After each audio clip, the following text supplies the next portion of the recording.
Rwanda, la vérité sur l'opération Turquoise. C'est le titre de l'ouvrage que notre invité Afrique d'aujourd'hui, sur plus de 650 pages, le journaliste d'enquête et essayiste franco-camerounais Charles Onana, a jeté un pavé dans la mare. C'est très simple, c'est parce que l'histoire officielle est fausse, et c'est surtout parce que pendant 25 ans, on a essayé de nous imposer une version, mais lorsque j'ai consulté les archives des Nations Unies, je me suis rendu compte qu'on nous a beaucoup menti.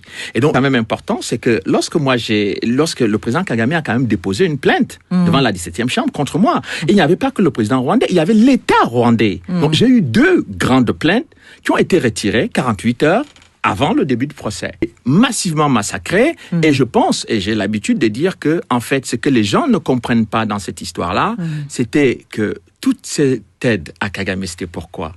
C'était pour obtenir les mines de coltan et des diamants à l'est du Congo. Parce que les gens ne comprennent pas. Et, bon, on reste sur le massacre, etc.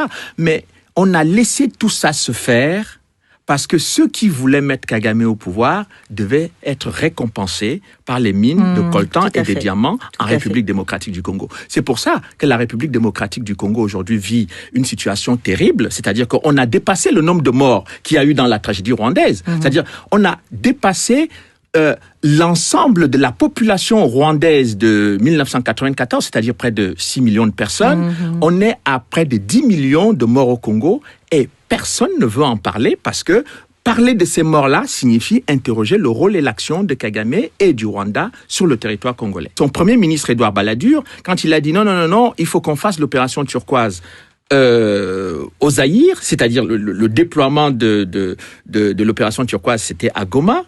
Mais le premier ministre Balladur n'a pas compris que, en fait, Goma était l'aéroport international du trafic de diamants et de coltan que ceux qui avaient placé Kagame au pouvoir allaient utiliser après pour exploiter les ressources du Zaïre. Voilà la stratégie qui a été utilisée. Et quand on ne comprend pas cette interaction entre les mines de coltan et de diamants et de tous les minerais de l'Est du Congo, on ne comprend pas ce qui se passe sur ce qu'on va appeler le génocide au Rwanda. Le politique, c'est qu'on comprenne que la prise de pouvoir de Kagame est liée au renversement de Mobutu, puisqu'en 97, c'est Kagame qui vient renverser le maréchal Mobutu avec l'aide des États-Unis et de l'Ouganda. Qui, soit dit en passant, beaucoup de Congolais ont toujours soutenu cette thèse et ne sont pas du tout entendus jusqu'à présent. Mais aujourd'hui, ils ont des éléments de preuve. C'est-à-dire que...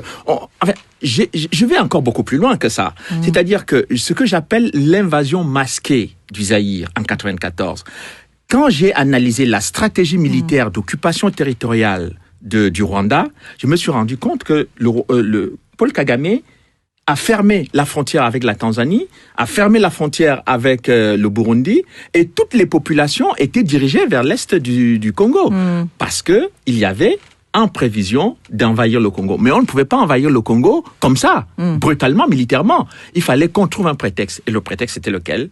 Qu'il y a des génocidaires qui sont réfugiés à l'est du Congo. Tout à fait. Et depuis plusieurs années, les génocidaires se trouvent autour des mines de diamants et de coltan de la République démocratique du Congo, dans lequel on trouve de nombreux rapports des Nations Unies qui démontrent que le Rwanda pille les richesses du Congo et vend le coltan à Kigali. D'accord. Alors quand même, le Rwanda est présenté comme un modèle pour l'Afrique. Il en est un sur le plan économique. Non, mais ça, c'est de la propagande d'ailleurs. Ce qui serait intéressant, c'est qu'on sache d'où... Écoutez, quand on me parle du Ghana, on me dit que le Ghana est un pays qui se bat, mais parce que le Ghana travaille qu'avec ses ressources. Le Ghana ne va pas piller les ressources de son voisin. Bon, alors, le Rwanda, il faut qu'on nous dise d'où viennent les ressources du Rwanda pour faire ce qu'ils sont en train de faire au Rwanda.